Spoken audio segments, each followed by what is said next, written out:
अगर आप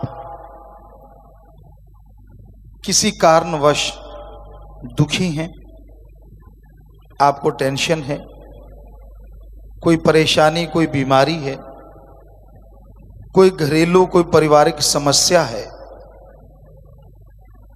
आप घंटा सुबह घंटा शाम 2-1 महीने सुमरण करके देख लो। जो आपकी समस्या है उसके लिए परमपिता परमात्मा से प्रार्थना करो, हे मालिक, हे सतगुरु दीनदयाल, हे अल्लाह वाहिगुरु राम, मुझे ये परेशानी है, ये प्रॉब्लम है। और फिर घंटा सुमरन करो कि तू रहमत कर, इसे दूर कर दे। आप 2 महीने सुमरण करो, यकीनन वो आपकी समस्या 100% चली जाएगी, 2-4% नहीं।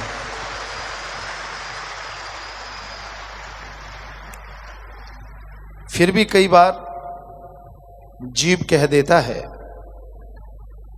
गुरुजी मुझे कोई तरीका बताओ, परेशान हूं, दुखी हूं। इससे अच्छा तरीका और क्या हो सकता है?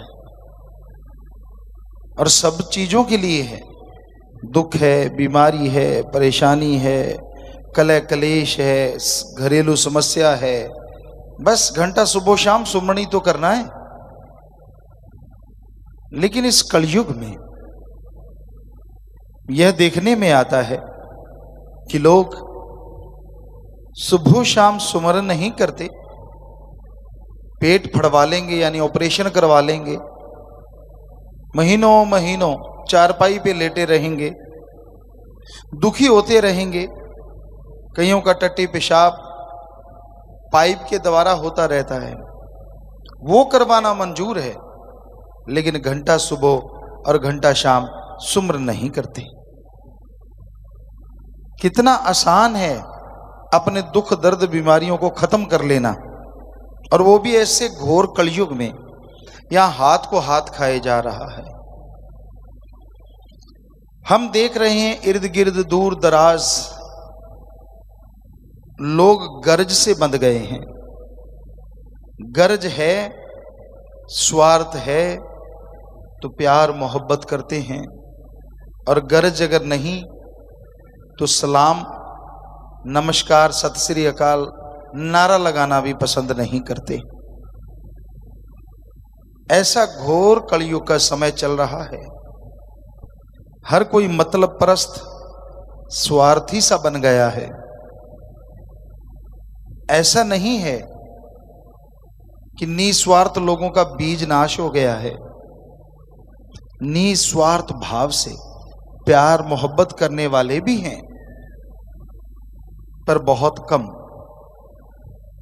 कोई आता है मेरे बेटा नहीं, कोई आता है दूध नहीं, कोई आता है बिजनेस नहीं, नौकरी नहीं, शादी नहीं हो रही, और कईयों को तो अजीबोगरीब हालत में तड़पते देखा। क्या चाहिए? बेटे ने मारा, फिर क्या आप चाहते हैं? मेरे पोता हो जाए। बेटे ने मारा, चाहिए पोता हो जाए। पोता तेरे लिए मखमल बिछा देगा। ये नहीं मांगते कि हमें गुरुजी भगवान चाहिए, अल्लाह राम चाहिए। मखमल बिछाएगा ही नहीं, सुलाएगा मखमल पे, चलाएगा मखमल पे और उड़ाएगा भी मखमल पे। यानी इतना सा भी दर्द का एहसास नहीं होने देगा। उसको नहीं मांगते, दुनियावी चीजों में पगलाए हुए हैं। चलो, जैसा वक्त होता है संत मालिक से वैसी दुआ करके कर्म करवाते हैं। परम पिताजी दाता रहबर ने एक जगह लिखा है कि राम का कामकाज संतों द्वारा ही होता है। भगवान के घर के जितने भी कार्य हैं भगवान संतों द्वारा करवाता है, और सच है। चलो, बेटा चाहिए तो बेटा ले लो, दूध चाहिए दूध सही, बिजनेस चाहिए बिजनेस सही, जो जी चाहे ले लो, पर भगवान का नाम भी ले लो ताकि वो सारे समान का सच्चा सुख मिले।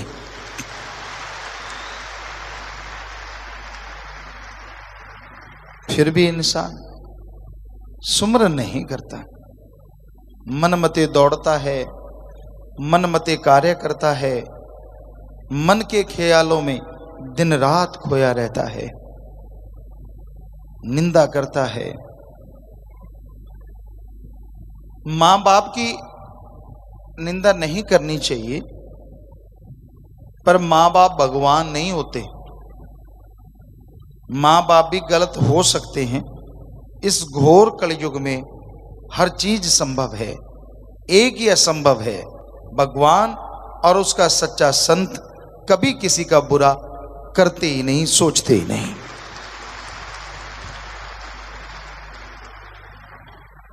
वैसे तो मां बाप की कोई निंदा करे, सामने वाला अगर ये सवाल कर दे, तेरी रगों में किसका खून है भाई, क्या आपके पास कोई जवाब है? क्योंकि जिस मां बाप की निंदा कर रहे हो, उसी के जीन्स, उसी का ब्लड, उसी का बना हुआ शरीर के अंदर भगवान की आत्मा है, तो आप कहां से भले मानस हुए? इसका सिर्फ एक ही जवाब है, मां बाप बुरे हैं। अगर कहे आप अच्छे कैसे हैं? अरे भाई, मुझे मेरे सतगुरु मां बाप ने गोद ले लिया है, इसलिए मैं अच्छा हूं। मां बाप सिर्फ मां बाप रह गए, उन्होंने सतगुरु अल्लाह वाहिगुरु को अपना हाथ नहीं पकड़ाया, इसलिए वो बुराइयों में फंसे हैं। इसमें मेरा कोई कारण नहीं, उनके अपने कर्म हैं। ये तो पॉसिबल है, ये तो संभव है। तो आज के दौर में हमने देखा, अगर मतलब है तो लोग बात करते हैं, मतलब है तो दुआ सलाम करते हैं, उल्टा धौंस और जमाते हैं, लोगों को साबित करते हैं कि मैं सही हूं, मेरे माँ बाप नहीं सही, मेरा पीर फकीर गुरु नहीं सही। सूरज पश्चिम में उग सकता है, गुरु गलत हुई कभी हो नहीं सकता।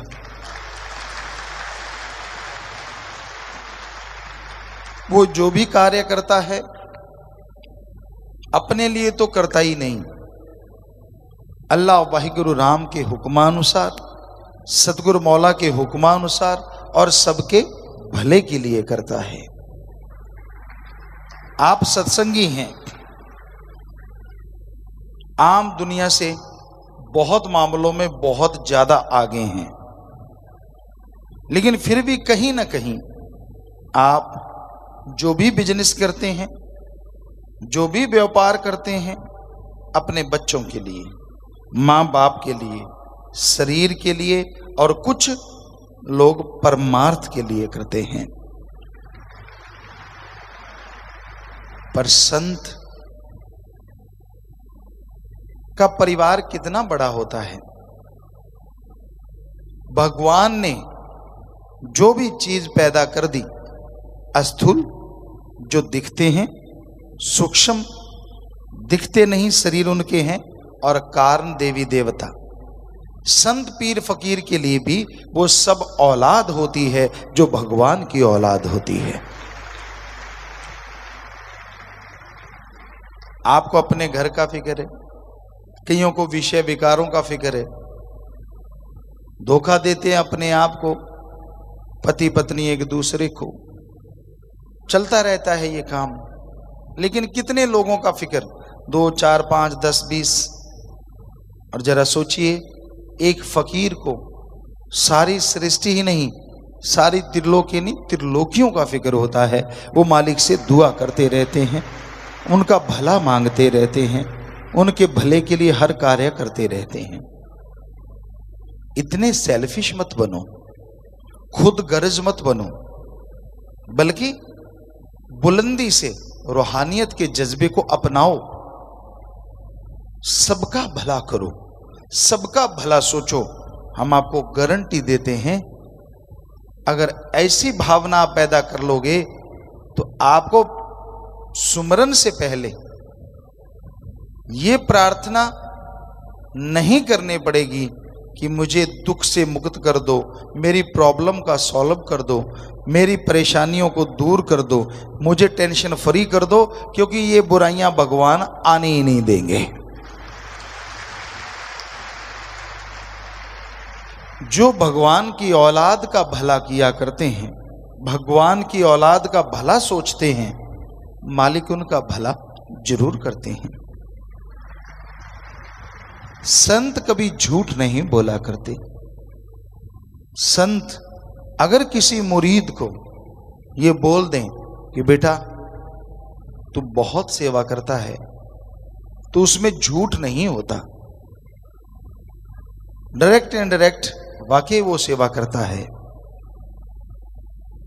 इंसान वहां तक नहीं पहुंच सकता यहां तक रूहानियत गहरी है। ये इतनी गहरी है कि इसमें जितना कोई धंसता चला जाता है ये गहराती चली जाती है, जितना कोई उड़ता जाता है ये उड़ती चली जाती है। रूहानियत सूफियत में एक ही असूल है, गुरु वचन मानो और गुरु को मानो। कई लोग क्या कहते हैं, मैं गुरु को बहुत मानता हूं पर गुरु वचन नहीं मानता। कई लोग ऐसे होते हैं सामने सामने नमस्कार करते हैं और पीठ पीछे ले तेरे की दे तेरे की। हमने आपको कई बार सुनाया एक लड़के की बात, आज फिर वही बात जुबान पे आ गई। हमें ये नहीं याद क्लास कौन सी थी।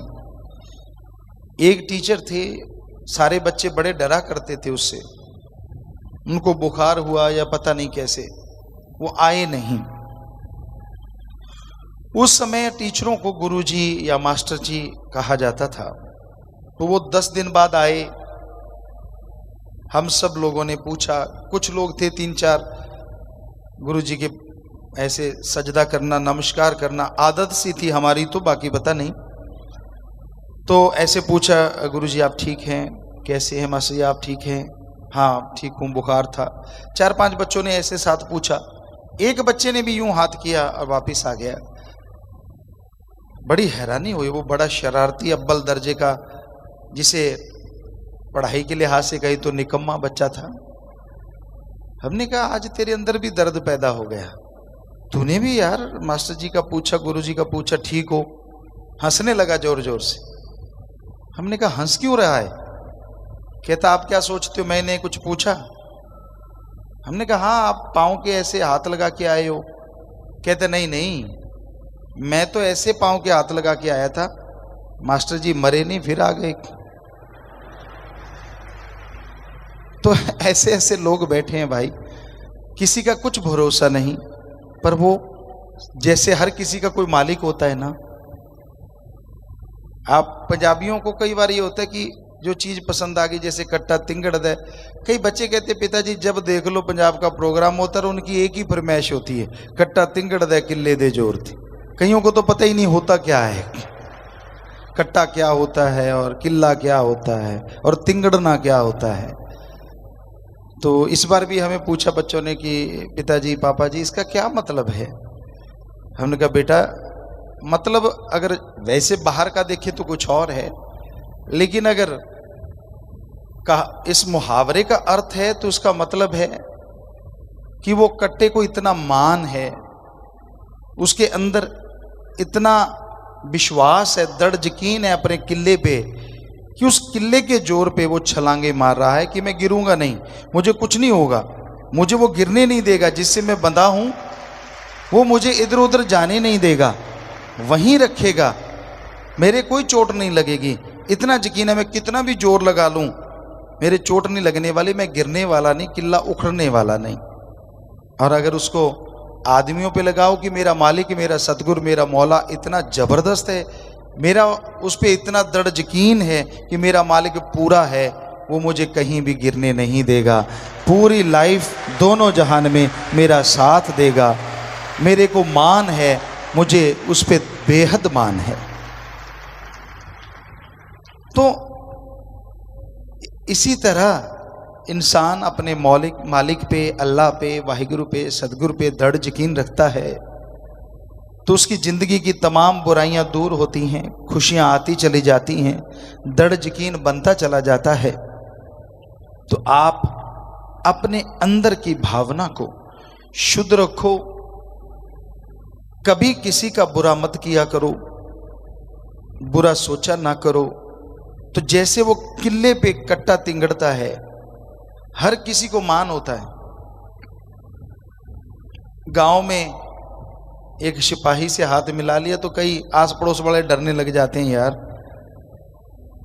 और अगर कहीं इंस्पेक्टर से हाथ मिला लो तो पूरा गांव कांपने लगता था पहले, यार इसका तो इंस्पेक्टर से हाथ मिला हुआ है। तो यानी किला अलग अलग है, किसी का तो वो सिपाही है, किसी का इंस्पेक्टर है, किसी का एमएलए एमपी है, किसी का कोई। उसी के दम पे हर कोई ऐसा करता रहता है। तो फकीरों को भी लोग बहुत बुरा बोलते हैं, अच्छा बोलते हैं, गलत सोचते हैं, अच्छा सोचते हैं, बुरा करना चाहते हैं। पर फकीरों का किला ऐसा किला होता है जो दोनों जहां जिसके सहारे खड़े हैं वो अल्लाह वाहिगुरु सदगुरु मौला होता है, वो उस पे मान होता है, उसी के सहारे जीते हैं, वही सब कुछ करवाता है। तो आपने सुना अलग अलग जगहों पे जाते हैं, भाषाएं अलग अलग होती हैं, वहाँ हम व्याख्या करते हैं, हमें खुद नहीं मालूम उनको कैसे समझ आ जाती है, और किसी भी हिंदी भाषी की समझ नहीं आती। और सदगुरु मौला जब हमसे वही भाषा बुलवाते हैं तो उनको पटाक पटाक समझ आती है, वो तालियां मारते हैं, बड़े खुश होते हैं। तो वो जो ट्रांसलेटर होता है, जो द्विभाषीय होता है, उस भाषा को परिवर्तन करके बोलता है, वो दंग रह जाता है कि मैंने तो अभी बोला ही नहीं और ये ताली कैसे मार रहे हैं। वो हमें देखता है, कभी उनको देखता है। तो ऐसा हर जगह हुआ। अपने देश में कितनी भाषाएं हैं, लगभग हमने सब जगह गए और सब जगह ऐसा मंजर देखा। और ये कॉन्फिडेंस होता है कि हाँ जो बोलेंगे ये समझ जाएंगे। क्यों? क्योंकि किला बहुत जबरदस्त है।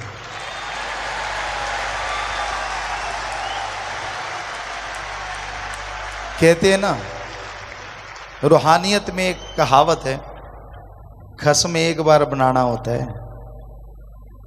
दुनिया के दुनियावी तौर पे भी देख लो, अपने देश में तो पति पत्नी का रिश्ता तो एक बार ही बनता है। कई गल पे ढोल बजाते रहते, बजाना ही पड़ता है। कभी पत्नी ढोल बजा रही है, कभी पति बजा रहा है। जिसका पति बुरा, बेचारी पत्नी ढोल बजा रही है, मजबूरी है। और जिसकी पत्नी बुरी, पति ढोल बजा रहा है। तो रूहानियत में एक कहावत है कि खस्म तो एक बार ही बनाना है, तो क्यों ना ऐसा पक्का खस्म बना लें जो एक बार हाथ पकड़ ले दोनों जहान में ना छोड़े।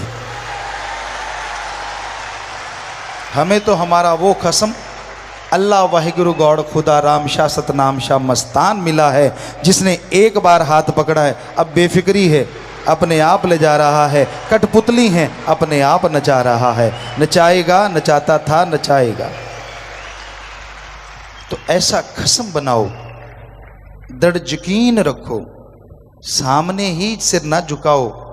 हमेशा हमेशा वो दृढ़ इरादा, बुलंद हौसला बना के रखो। और किसी की कोई बुराई करे तो करे, और किसी के बारे में कुछ बोला गया तो बोला गया, पर अपने गुरु मुर्शिद कामिल के बारे में बोला भी गया, ऐसा हो भी जाए तो आधा घंटा सुमन करो, मालिक से माफ़ी मांगो, तो वो दया का सागर माफ भी कर देता है और खुशियां भी बख्श देता है। पर पतिव्रता का स्वाद तो फिर है कि जुबान पे सामने है तो भी सजदा और बाद में है तो भी सजदा। आनंदी कुछ और होता है। सतगुरु मुर्शिद के हम आपको अपनी बात बताते हैं, कल भी सुनाई, कि जब शाह सतनाम दाता रहबर के दर्श दीदार करते, हमें ये नहीं होता था कि आसपास कोई बैठा भी है। साथ संगत होती थी, बेपरवाह जी के वचन हजारों में होती थी, पहले कुछ हजार फिर काफ़ी हजारों में। तो ये लगता ही ना था कि ये कोई आसपास बैठा है, मैं हूं और तू है, फिर जमकर इश्क करेंगे। वो झूठ नहीं बोला, वो सच है। हम कोई भी अल्फाज लिखा है, कोई भी भजन लिखा है, वो अपने पे लिखा है। आप पे लगता है कि नहीं लगता मालिक जाने, पर हम पे तो लगता है, तो ये लिखा है। तो कुछ नहीं दिखता था, यूं लगता था हम बैठे हैं और वो बैठे हैं, बस, और कुछ है ही नहीं। तो ऐसा नज़ारा जब हो जाता है, इश्क बेइंतहा हो जाता है, वो है चरम पे पहुंचा हुआ इश्क, वो है रूहानी इश्क। जिसके अंदर ऐसा इश्क जाग जाए तो इश्कबाज काम करता है, और आपको तो इश्क से हटने की फुर्सत नहीं मिलती। इश्क ही चलता रहता है, इश्क ही होता रहता है, इश्क ही जागता है, इश्क ही सोता रहता है। क्योंकि इश्क जिसको लग जाता है वो दोनों जहां में सबसे निराला होता है और खुशियों से लबरेज होता है। उसकी जिंदगी में बहार रहती है, पतझड़ का मौसम कभी नहीं आता। तो मुर्शिद कामिल सतगुरु मौला से प्यार करो, बेइंतहा करो। उसके लिए कोई रेड लाइन नहीं है, बाकी हर किसी के लिए रेड लाइन है। एक सीमा तक प्यार करो रिश्तों के प्रति, ज्यादा करोगे तो दुखी हो जाओगे, परेशान हो जाओगे। इसलिए एक सीमा तय की है हमारे समाज ने, वहां तक प्यार करो। दोस्ती, मित्रता, पति पत्नी, माँ बाप, बेटा बेटी, बहन भाई, एक सीमा है। उस सीमा रेखा को टच मत करो, बस उसी में रह के प्यार करो। लेकिन अल्लाह वाहिगुरु राम के लिए कोई सीमाएं नहीं है। जितना मर्जी प्यार करते जाओ, जितना करते जाओगे सुखी होते जाओगे। जितना प्यार बढ़ता जाएगा अंदर बाहर से माला माल होते जाओगे।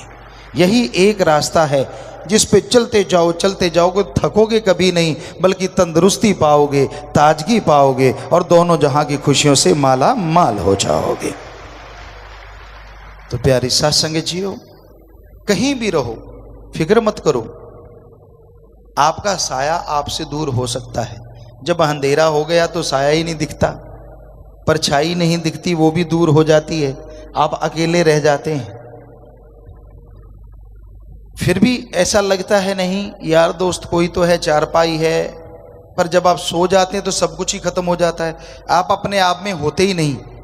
पर अगर सतगुरु पे दृढ़ यकीन है तो क्या सोते क्या जागते, वो कभी दूर ना हुआ, ना है और ना कभी होगा। वो तो साथ ही रहता है, अकेले तो आप होते ही नहीं। ऐसी अवस्था जब आ जाती है उसे कहते हैं आशिक। ये है मालिक का आशिक, ये है मालिक से प्यार करने वाला, बेइंतहा मोहब्बत करने वाला। और ऐसी मोहब्बत अमर हो जाती है, दोनों जहान में कुलों का उद्धार हो जाता है, खुशियां बेइंतहा मिलती हैं, गम दुख दर्द चिंताएं मिट जाती हैं और परमानंद की बहार हमेशा छाई रहती है। तो प्यारी साथ संग जियो, सतगुरु मौला सब कुछ करवाते हैं। जिमे जिमे हुक्म तिमे तिमे कार। जैसा सतगुरु मुर्शिद चलाना चाहते हैं वैसा ही फकीर चलता है। कठपुतली को जैसा वो नचाया करते हैं वो वैसा ही डांस दिखाती है। उसी तरह अल्लाह वाहिगुरु सतगुरु भगवान चलाने वाला है और हम सब कठपुतलियां हैं। कौन सी कठपुतली कैसे नचानी है वो सब जानता है, पर कठपुतली तो अपने आप कुछ कर नहीं सकती। आप जीती जागती कठपुतलियां हैं और आपको एक हक दिया है जिसको कहते हैं खुद मुख्तियारी। उसमें रह के अगर आप सतगुरु से प्यार करें, सुमरन करें, सेवा करें, सबका भला मांगें, यकीनन वो आपको ऐसा नचाएगा, आपके गम, आपके दुख दर्द, सब परेशानियां आपके पांव तले कुचली जाएंगी और खुशियों से आप माला माल हो जाएंगे।